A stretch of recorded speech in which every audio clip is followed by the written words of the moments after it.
Ну что, как обещала, плов с Наней. Так, я кофеечек Наней. Так, Наней, руководи мной. Давай вон морковь режь. Я морковь, подожди, вначале же мы лук закинем, да, с тобой? Да, да. Вот, расскажи мне, пожалуйста, почему ты не пользуешься никакими сырорезками, этими всеми штуками, которые режут быстрее?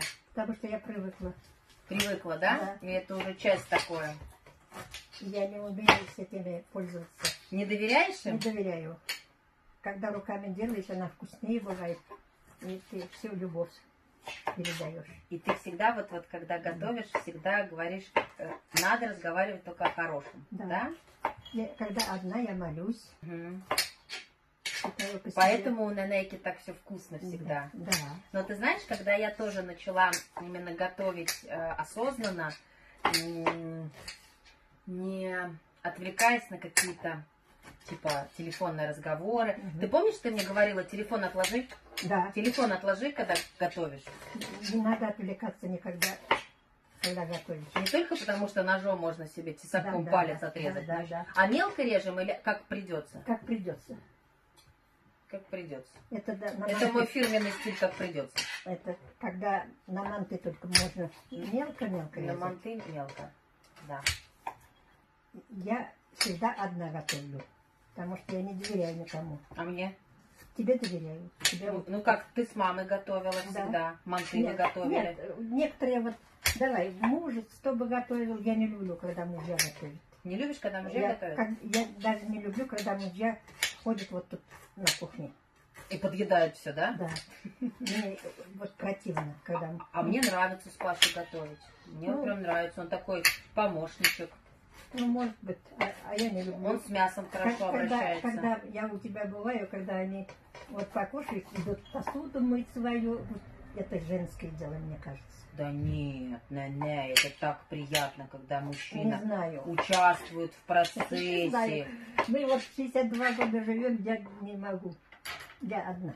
Однако ты картота гоняешь. Ну, я своими делами. Он добытчик, чтобы он продукты приносил. Обожаю. Да, все продукты, чтобы у меня все было. Наней положила начало мне, как девочке, которая не только бегает, как плебейка по всей Раевке и гоняет коров, но уже там, с какого возраста ты меня уже, давай помоги, давай. Ну, с 5 лет. С 5 лет, давай помоги, давай то, давай все. Так, лук мы порезали, давай, наверное, с мяском кинем уже в журшащее это. Да. Теперь берем, теперь масло. Да. Когда лук будет золотистый, тогда надо будет уже добавлять мясо. Вот. А пока можно заняться морковью. Порежем морковь. Ну, пусть немножко мясо. Да. Пусть немножко. Я этот кусок здоровый не стала. Вот, ребят, как это выглядит. Изюм. Изюм идет. Килограмма. Так, перец молотый. Скажи мне, вот ты когда рис кладешь? Вот у нас такой вот вкуснейший бульон. Сейчас в какой момент положим? Вот сейчас, да? Подожди. Он не должен соприкасаться с мясом. Нам тогда надо с тобой еще налить сюда. Вот так. Подожди, потом нальем. Потом нальем. А, пусть это впитает? Да. Давай.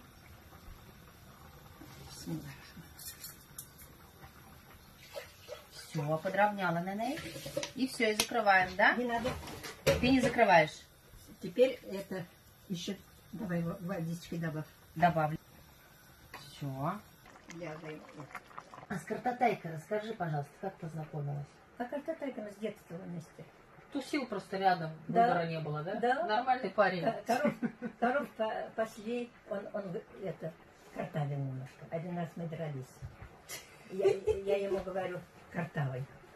А он Обиделся. А у него это больное место было. Он как взял кирпич, за мной гоняется. Я бегу, я быстро бегу. Ну он же шутил, он бы никогда Нет. тебя не ударил. Мне потом, я в дверь зашла, он в дверь. Сколько вам лет было? Ну, где-то 12, наверное. В 12 мы все друг за другом бегали во дворе. 12. А нравился уже тебе в 12 он? Мне нет, он говорит, я нравилась ему. А тебе он не нравился? Не нравился. А сейчас нравится? Нравится. Но подожди, а он тебе сделал предложение? Или как вообще так случилось, что вы поженились? Когда он в армию уходил, я за мной бегал, а я не захотела с ним. Потом мы целую ночь сидели вот так, даже вот так сидели. Даже за ручку не держать? Нет. Сколько вам лет было? Ну, после 10 класса, 18.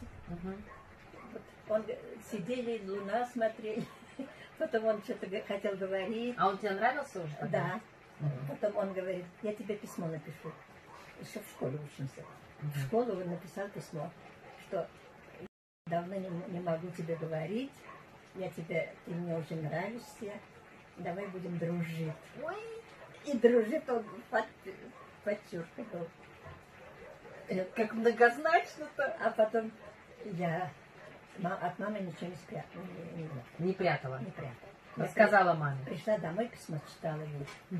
Она говорит, ой, Султан Гараев хороший парень, говорит, умный. Но мы ведь родственные связи у нас есть, нельзя, у нас до 7 поколений. А потом я ему говорю, написала письмо, мама не разрешает, не будем дружить. Порядочная. А потом как? А потом, вот если ты меня любишь, давай, вот я тебя познакомлю со своей подружкой. Это кто сказал? Я. Ты сказала? Да, ему. Очень странно. Если ты меня любишь, давай я тебя познакомлю со своей подружкой. Что за логика? Да, потом, это точно так было. Потом А логика в чем была? Ну, чтобы он не бегал за мной. Ну, переключить на подружку? Да, потому что мама не разрешает. Что ты? Разве можно наперекор мамы? А потом она моя соседка, он приходит, чтобы к ней, сразу заходит к нам. Так. Подружка не понравилась? Потом подружка, я звала ее, приходила, потом мама говорит, ой, Минор не нравится мне, зачем ты познакомила? Так там мама, короче, кисель наводила, да? Как случилось, что Султан Гареевич на тебе женился? Мой дед. Ну, потом он отслужил армию 3 года. Так. Я закончила. А тебе никто из мальчиков не нравился? Ни с кем не дружила? Я немножко дружила. Немножко дружила, это за ручку ходила? Да. Техникум закончила, я стала работать. Ага. Работать. Ну, близко не подпускала никого? Никого, ты что? Разве можно? Разве можно, действительно? Что ты? А сколько лет было? А мы даже не целовались. Мы первый раз, когда Кираев приехал... Сколько лет было тебе, не целовались ни разу? Когда Кираев приехал из армии, демобилизовался, он за мной бегает. Так лет сколько? Ну, 20? 23. 22? 22. До 22 лет ни с кем никогда не целовалась? Нет. Понятно? Да. Понятно? А потом это мы в гостях были, он в отпуск приезжал из армии. Потом сидим, улыбается, как это рассказывает. Говорит вообще, девочки. Кислушки пьют.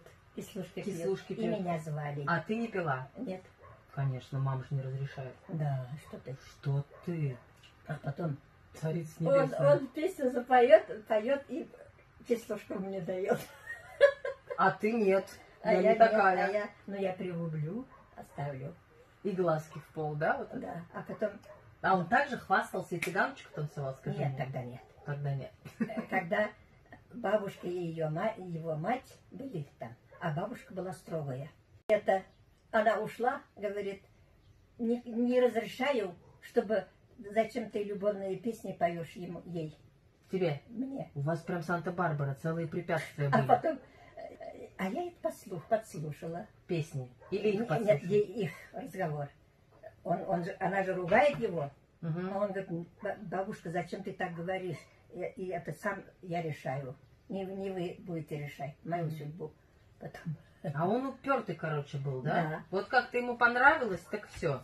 А потом, когда я услышала этот разговор, я с одной теткой была там, я говорю, знаете что, с тех пор Кираев мой будет. На принцип пошла? Да. Пошла на принцип. А потом он звал нас, меня на чай пить к себе. Ага.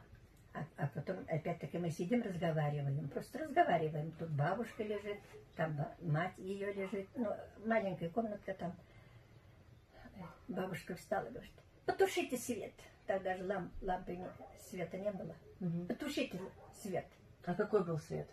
Ну, 10-линейная керосиновая лампа. Керосиновая лампа. Да, это в 57 году. 57 год. Угу. Да, в конце 57 года. Потом, ну, мне обидно стало, что она так говорит. Я быстро побежала, убежала. Угу. А он за мной. Так. А там сруб стоял. Я что-то споткнулась немножко, а он меня догнал. Так. И приподнял. Мы все об сруб спотыкаемся, знаете, бежим и как. А потом он меня обхватил так. Вот я тоже так же говорю. Пашка меня тоже обхватил, я спотыкнулась. И потом он меня и замужем. И поцеловал. Вот первое. Это было 57 год. 15 декабря. Ты помнишь дату? Да. Ой, не могу, пожалуйста. Как у тебя там? У нас нормально тут все. У нас тут все хорошо. Сейчас я сделаю дырочки там. А потом он, опять-таки, день рождения справляем, чай пьем. Они пришли с бабушкой, с мамой. Ребята, вот за этими классными рассказами, я думаю, что вы поняли всю обстановку, как мы с Нене обычно готовим. Вот именно так. Жизнь всю рассказываем. Причем, сколько бы Нене не рассказывала, я прошу ее пересказывать, потому что, ну, это дорогие истории. Вот, смотрите, зато какая красота у нас получается. Вот. Немножко рецепта от меня, немножко от Нене. Я думаю, у нас будет вкуснятина. Да, Нене? Да.